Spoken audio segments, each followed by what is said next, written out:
Hello दोस्तों, नमस्कार। मैं पंकज टी के sir, founder of talent academy 01 स्वागत करता हूं आप सभी को टैलेंट अकेडमी 01 परिवार में। जैसे कि आप सभी को पता है कि आज 5 जून है और 5 जून के जो आरआरबी एनटीपीसी का एग्ज़ाम सीबीटी 1 का एग्ज़ाम शुरू हो गया है और आज पहला दिन है। तो आज इस वीडियो में आप सभी को बताएंगे कि किस किस टॉपिक को ज़्यादातर विद्यार्थी ध्यान में दे करके जाएँ, जो विद्यार्थी आने वाले शिफ्टों में या आने वाले दिनों में अपना उन एग्ज़ाम डेट सेंटर पे पहुंचेंगे।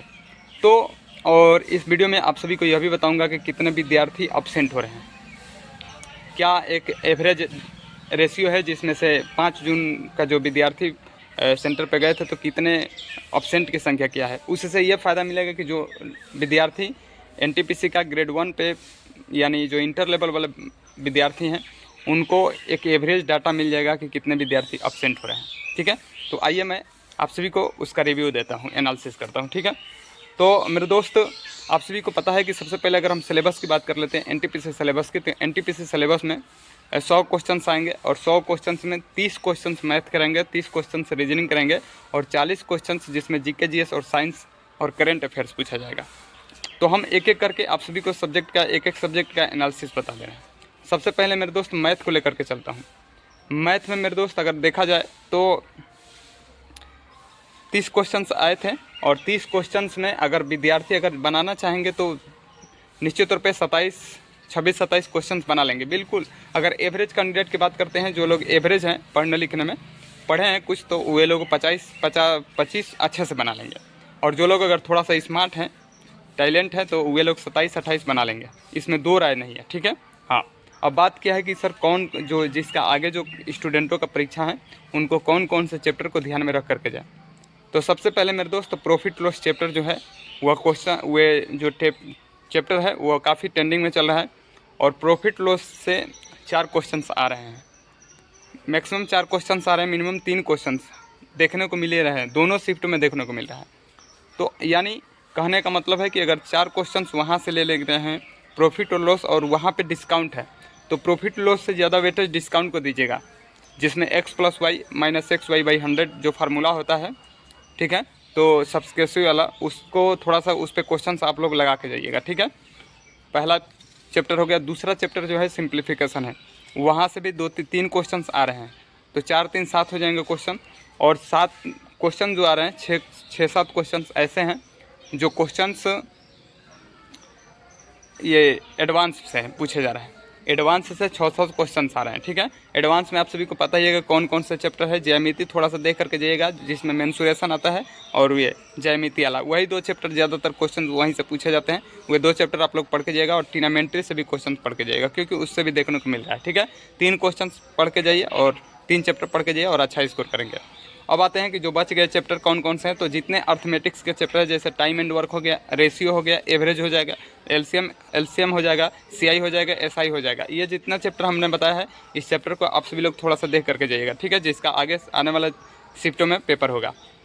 अब ये यहाँ से क्वेश्चंस देखने को आ रहे हैं, जो चैप्टर मैंने बोला है 100% है, यहीं से क्वेश्चंस आ रहे हैं। ठीक है, अगर हम लोग रीजनिंग की बात कर लेते हैं, रीजनिंग में मेरे दोस्त 30 क्वेश्चंस आएंगे। अगर विद्यार्थी अगर अच्छा है तो 28-29 बना लेगा। 1-2 क्वेश्चंस ऐसे रहते हैं जो बनते भी नहीं हैं और उनके लिए काफ़ी वो ऐसे दिए ही जाते हैं जो पजल होते हैं, कठिन होते हैं, उनको विद्यार्थियों को टाइम लॉस करने के लिए वैसा सवाल दिया जाता है। यानी अगर हम लोग बात करते हैं तो अगर रीजनिंग में सब कैंडिडेट ठीक ठाक होता है, तो अगर विद्यार्थी चाहेंगे तो 28 क्वेश्चंस या 27 क्वेश्चंस कर लेंगे। तो अगर विद्यार्थी अगर मैथ में वीक है तो 25 क्वेश्चन कर सकता है, 5 छोड़ सकता है, स्किप कर सकता है, लेकिन 27-28 क्वेश्चंस विद्यार्थी इधर से कंप्लीट कर सकता है। अगर मान लीजिए कि अगर 26-27 को ही लेकर चलते हैं, 27 क्वेश्चन, तो यानी हम लोग को 52 क्वेश्चंस देखने को मिल जाएगा। ठीक है, अब हम लोग अगले पे चलते हैं, जिसमें 40 क्वेश्चंस आएंगे और बहुत ज़्यादा इम्पोर्टेंट है। ठीक है, और वे है जीके जीएस। और जीके जीएस में भी अगर सबसे ज़्यादा इंपॉर्टेंट की बात की जाएगा तो करंट अफेयर्स है। जो करंट अफेयर्स, वही करंट अफेयर्स है जो विद्यार्थियों को बाहर करता है और विद्यार्थियों को सिलेक्शन में मदद भी करता है। तो जो विद्यार्थी अभी तक करंट अफेयर्स को फोकस नहीं किए थे, वे विद्यार्थी आप सभी लोग इस चीज़ पे थोड़ा ध्यान दें।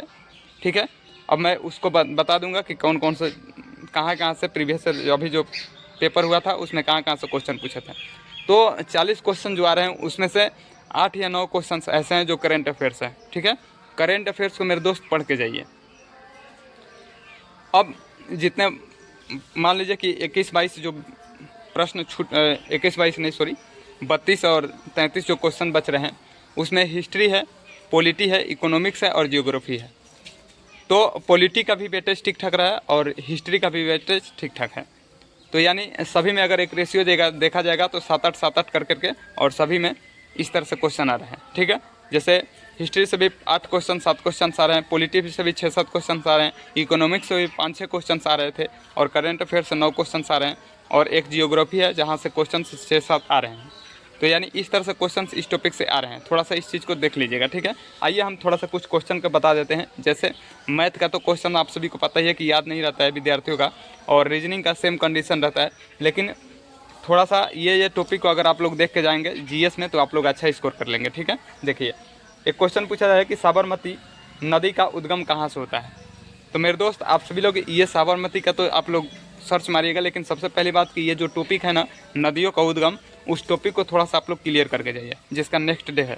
ठीक है, जैसे साबरमती हो जाएगा, गंगा हो जाएगा, बहुत सारे जो कहाँ से उद्गम स्थल है, कहाँ पे निकलती है, कहाँ से वे लोग थोड़ा सा सॉरी, तो ये थोड़ा ये टॉपिक आप लोग देख के जाएँ। ठीक है, दूसरा टॉपिक है कि महिला प्रीमियर लीग 2025 किसके नाम है। ठीक है, यानी ये टॉपिक करंट अफेयर्स है। तो महिला संबंधित जो एक टॉपिक आता है चर्चित महिलाएं, उस टॉपिक को थोड़ा सा देख लीजिए और चर्चित पुरुष उस टॉपिक को देख लीजिए। ठीक है, और दूसरा टॉपिक आप लोग देख लीजिएगा पुरस्कार संबंधित, और तीसरा टॉपिक देख लीजिएगा खेल संबंधित।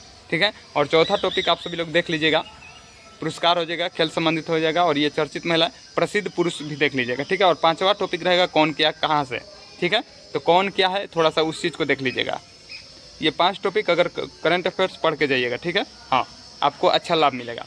दूसरा तीसरे क्वेश्चन पर चल रहा है निम्नलिखित में से रासायनिक परिवर्तन बताइए। जैसे आप सभी को पता है कि केमिस्ट्री में एक चैप्टर होता है पदार्थ की संरचनाएं, वहाँ पर 2 टॉपिक मिलता है, रासायनिक संरचनाएं, भौतिक संरचनाएं। ठीक है, तो रासायनिक संरचनाएं आप सभी को पता ही है कि अगर एक बार जल जाता है तो कागज़ का जलना एक रासायनिक परिवर्तन है जिसको हम दोबारा कन्वर्ट नहीं कर सकते हैं। ठीक है, लेकिन मोमबत्ती का जो पिघलना होता है रासायनिक परिवर्तन भी होता है, भौतिक परिवर्तन भी होता है। ठीक है, हाँ, तो इस तरह से जो क्वेश्चन है इस तरह को क्वेश्चन को थोड़ा सा देख लीजिएगा। ठीक है, जैसे कपूर का जलना हो जाएगा।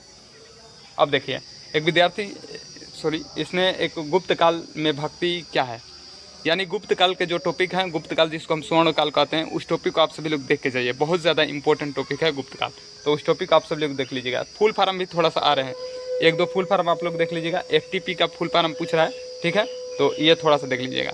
और शिफ्ट में सेकेंड शिफ्ट में ये क्वेश्चन आए हैं निजामुद्दीन औलिया दरगाह कहाँ पे है। ठीक है, तो दरगाह संबंधित थोड़ा सा देख लीजिएगा कहाँ पे है। उसके बाद से नीति आयोग की स्थापना पूछा था। नीति आयोग वही 2015 में नीति आयोग जो पहले योजना आयोग था उसके बाद में 2015 में क्या कर दिया गया था, नीति आयोग कर दिया गया था। ये क्वेश्चन आया था।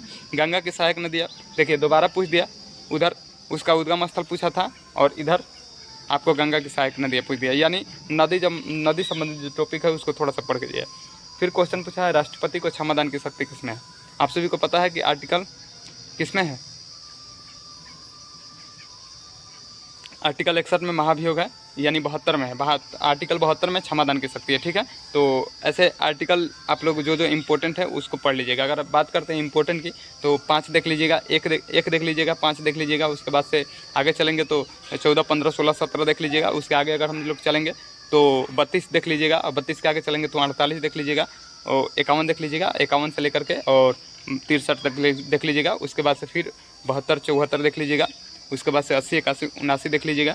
फिर इस तरह से जो इम्पोर्टेंट है उस टॉपिक को थोड़ा सा देख लीजिएगा। ठीक है, आपका काम हो जाएगा। 2-3 क्वेश्चन तो बस आर्टिकल से आप लोग देख लेंगे।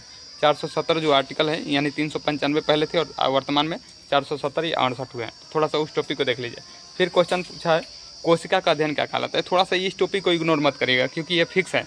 जैसे कोशिका का अध्ययन क्या कहलाता है, साइटोलॉजी कहलाता है, और जैसे ऊतक होता है टिश्यू, जिसको ऊतक का अध्ययन क्या कहलाता है, हिस्टोलॉजी कहलाता है। तो यानी किसी चीज़ का अध्ययन क्या कहलाता है, जैसे सेलुलोज होता है, कौको का अध्ययन क्या कहलाता है। ठीक है, तो यानी जो अध्ययन से टॉपिक है उस टॉपिक को यूट्यूब पर भी सर्च मार लीजिएगा और थोड़ा सा देख लीजिएगा। ठीक है, आप लोग आसानी से कर लेंगे।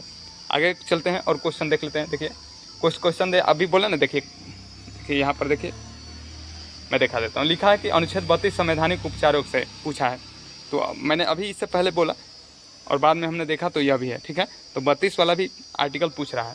एक फिर पूछा है 2023 का ब्याज सम्मान किसे दिया गया था? सम्मान पुरस्कार हमने बोला था, इससे पहले ही बोला था हम। देखिए अभी हम वर्तमान में देख रहे हैं, ठीक है।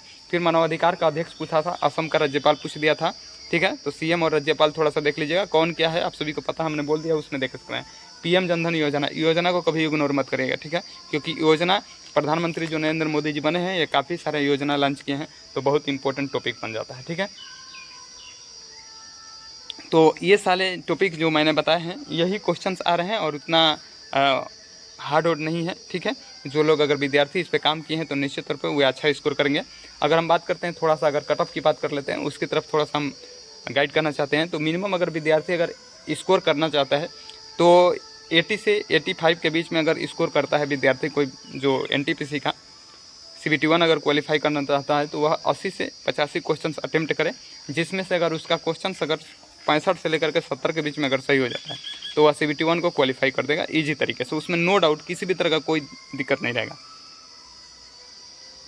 मेन लड़ाई आप सभी को CBT 2 में है, NTPC का CBT 2 में है, उसमें जीके का वेटेज बहुत ज़्यादा है, फिर मैथ और रीजनिंग यही सिलेबस रहेंगे, तो कोई दिक्कत नहीं है। आप सभी लोग पेपर को दीजिए, पेपर बहुत अच्छा आ रहा है।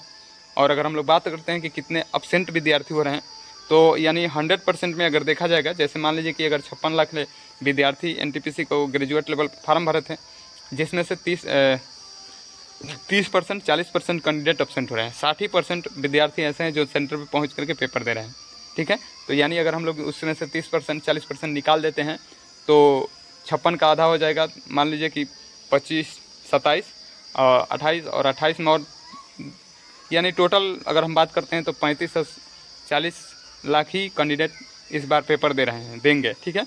तो आने वाला जो इंटर लेवल की जो NTPC की वैकेंसी है, अनुमान यही रहेगा कि उसमें भी 60% तक कैंडिडेट एलिजिबल होंगे सेंटर पे, ठीक है। तो अगर ये वीडियो कैसी लगी, अगर आप सभी लोगों को अच्छी लगी है तो आप सभी लोग इस चैनल को सब्सक्राइब कर लीजिएगा, वीडियो को शेयर करिएगा ज़्यादा से ज़्यादा लोगों तक, ठीक है। और मिलते हैं नेक्स्ट डे नए रिव्यू के साथ, एनालिसिस के साथ।